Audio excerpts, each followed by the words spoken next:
Baik, Assalamualaikum warahmatullahi wabarakatuh. Perkenalkan nama saya Sondang Malia dari kelas HTNA dengan NPM 2510 21047. Pada kesempatan kali ini, saya akan membahas terkait politik hukum dalam pembentukan peraturan perundang-undangan. Di dalam pembukaan Undang-Undang Dasar 1945, eh, kita tahu bahwa tujuan dibentuknya Negara Kesatuan Republik Indonesia itu adalah yang pertama melindungi segenap bangsa Indonesia dan seluruh tumpah darah Indonesia. Yang kedua memajukan kesejahteraan umum dan yang ketiga mencerdaskan kehidupan bangsa. Dan empat, ikut melaksanakan ketertiban dunia berdasarkan kemerdekaan, perdamaian abadi, dan keadilan sosial. Sebagai negara hukum, negara Indonesia itu bukan atas dasar kekuasaan. Indonesia sudah menuangkan cita-cita ataupun tujuan negara melalui hukum, yakni dalam Undang-Undang Dasar Negara 1945. Dengan kata lain, hukum itu adalah sarana yang digunakan untuk mencapai tujuan negara yang sudah dicita-citakan.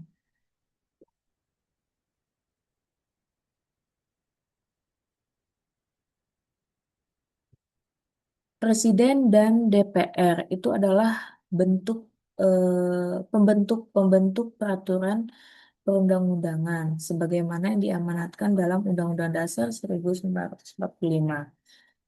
Presiden sebagai perwakilan pemerintah yang menjalankan roda pemerintahan, yakni eksekutif, dan DPR sebagai legislatif atau wakil rakyat yang mempunyai kepentingan-kepentingan politis yang harusnya sebagai perpanjangan tangan dari rakyat, di mana DPR dapat menampung aspirasi rakyat, kepentingan-kepentingan rakyat, yang itu nantinya akan dituangkan dalam sebuah peraturan perundang-undangan. Kita tahu juga bahwa produk-produk hukum di Indonesia itu sebagai produk politik. Dewan Perwakilan Rakyat memegang kekuasaan membentuk undang-undang dan setiap rancangan undang-undang itu dibahas oleh DPR dan Presiden untuk mendapat persetujuan bersama. Begitu pula Presiden juga berhak mengajukan rancangan undang-undang kepada DPR, sehingga pengesahan suatu rancangan peraturan perundang-undangan itu adalah suatu bentuk kesepakatan bersama antara Presiden atau eksekutif dan DPR atau legislatif. Nah, untuk membicarakan pada prakteknya itu masih terdapat peraturan perundang-undangan yang kontradiktif atau kontraproduktif, baik dengan harapan rakyat dan juga dengan produk hukum yang dikeluarkan. Ada juga yang cacat hukum karena tidak sesuai dengan tata cara pembentukan peraturan perundang-undangan. Ada juga harapan rakyat, namun pada sampai saat ini eh, peraturan peraturan perundang-undangannya belum disahkan, yakni misalnya contohnya RUU perampasan aset. Padahal eh, harapan dari masyarakat bahwa dengan adanya RUU perampasan aset ini itu bisa mendukung agar adanya efek jera bagi pejabat-pejabat pemerintah ataupun pemegang-pemegang kekuasaan itu untuk tidak menyalahgunakan kewenangannya dengan melakukan tindak pidana korupsi. Dengan demikian, eh, kita juga mungkin mengetahui adanya misalnya peraturan-peraturan daerah yang dibentuk atau dikeluarkan, namun pada kenyataannya sulit untuk diaplikasikan atau malah bertele-tele, sehingga malah merugikan masyarakat itu sendiri. Kita juga mengenal ada namanya trias politika, yakni yang berasal dari bahasa Yunani yang artinya politik tiga serangkai. Sederhananya, trias politika ini adalah konsep politik yang berarti pemisahan kekuasaan. Eh, Trias politika ini juga adalah sebuah ide bahwa sebuah pemerintah pemerintahan yang berdaulat harus dipisahkan antara dua atau lebih kesatuan kuat yang bebas. Adapun tujuannya dari trias politika ini adalah untuk mencegah kekuasaan negara yang bersifat absolut. Trias politika ini dikembangkan oleh Montesquieu yang penerapan asas pemisahan kekuasaan ini diterapkan di Indonesia yang dapat dijelaskan dengan yang pertama ada kekuasaan legislatif atau kekuasaan untuk membuat undang-undang. Yang kedua ada kekuasaan eksekutif atau kekuasaan untuk melaksanakan undang-undang dan roda pemerintahan.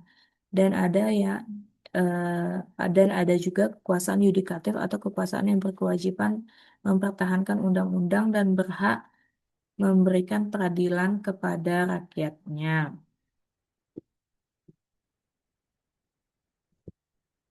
Peranan politik hukum dalam pembentukan peraturan perundang-undangan.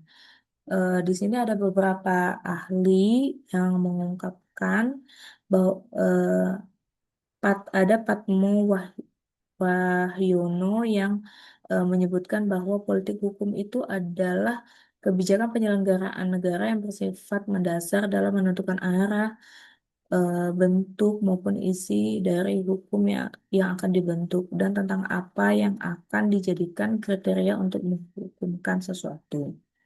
Selain itu, ada juga Sacipto Raharjo yang mendefinisikan politik hukum itu sebagai aktivitas memilih dan cara yang hendak dipakai untuk mencapai suatu tujuan sosial dan hukum tertentu dalam masyarakat. Adapun penjabaran lainnya mengenai politik hukum itu bisa juga dikatakan sebagai alat atau sarana langkah yang digunakan oleh pemerintah untuk menciptakan sistem hukum nasional yang dikehendaki dan dengan sistem hukum nasional itu akan diwujudkan cita-cita bangsa Indonesia. Jadi kita sudah ada namanya Undang-Undang Dasar, ada juga namanya Pancasila. Kalau dibilang cita-cita bangsa Indonesia, sepertinya jelas sudah dinyatakan baik dalam Pancasila maupun juga dalam Undang-Undang Dasar, bagaimana eh, tujuan-tujuan itu diharapkan bisa tercermin dari produk-produk hukum yang ada saat ini. Itu yang menjadi harapan dari masyarakat. Hukum sebagai kaidah atau norma sosial tidak terlepas dari nilai-nilai yang berlaku dalam suatu masyarakat, bahwa dapat dikatakan hukum itu merupakan cerminan dan konkretisasi dari nilai-nilai yang suatu saat berlaku dalam masyarakat. Hubungan hukum dan politik terdapat fakta bahwa keduanya tidak dapat dipisahkan, baik dalam pembentukan maupun implementasinya. Ada pakar hukum tata negara, yakni Suharjo SS, yang berpendapat bahwa hukum dan politik merupakan pasangan. Hal ini dibuktikan dengan pengaruh yang signifikan konfigurasi antara politik terhadap produk hukum di Indonesia.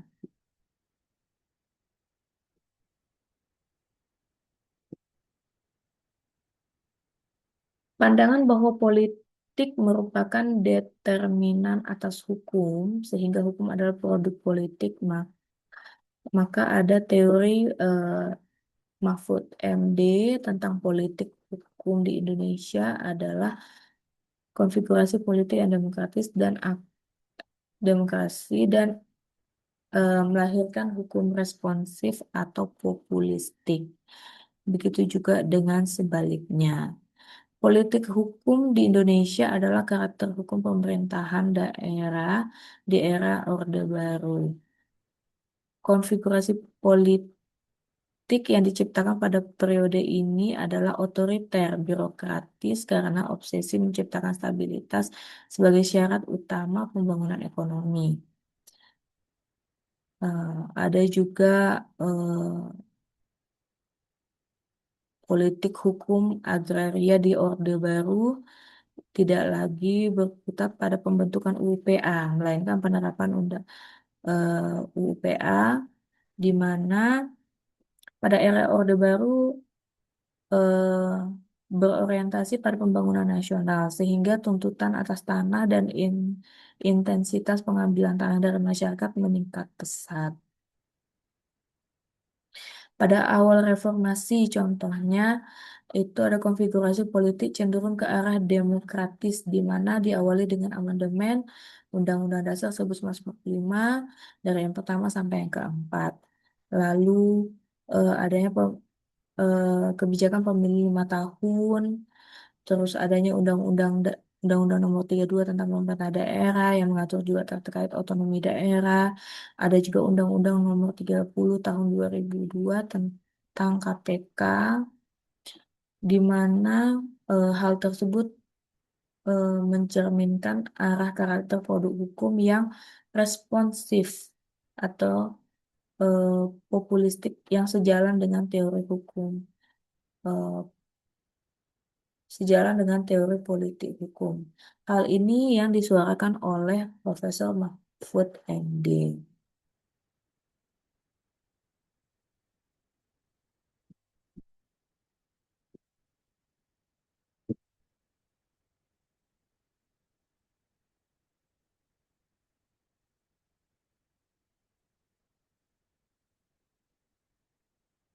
Dalam pembentukan undang-undang di Indonesia itu dapat disederhanakan ada tahap perencanaan, ada penyusunan, pembahasan, pengesahan, dan pengembangan.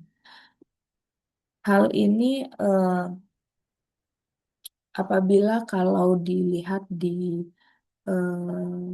contoh contoh yang yang baru-baru ini mungkin terjadi juga, eh, misalnya dalam hal eh,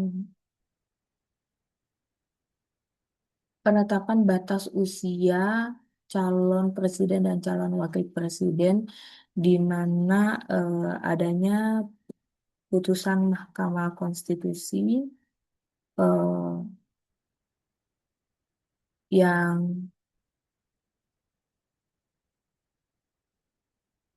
mengandung unsur politis karena adanya hubungan kekerabatan antara salah satu calon wakil presiden dengan ketua MK dan juga eh, presiden, di mana hal itu mencerminkan bahwa politik dan hukum itu sangat berkaitan dengan adanya eh, kecenderungan atau dugaan-dugaan eh, kepen,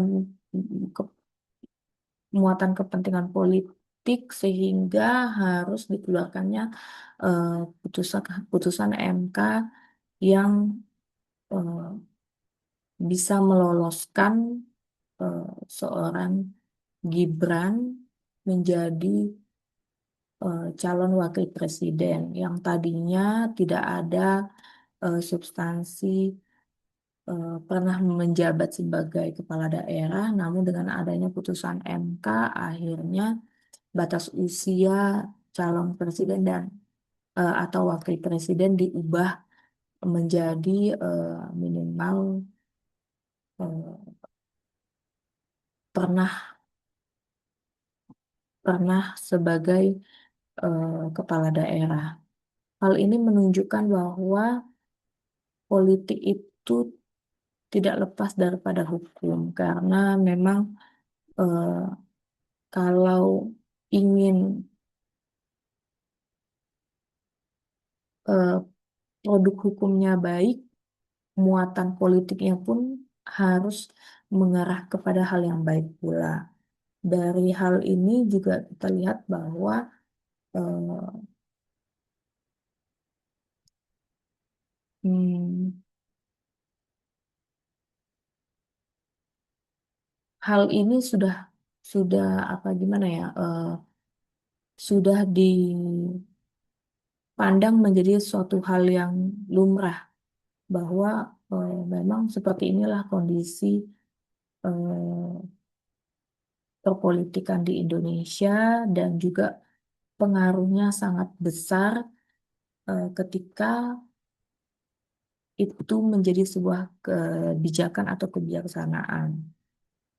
Maka dari itu perlunya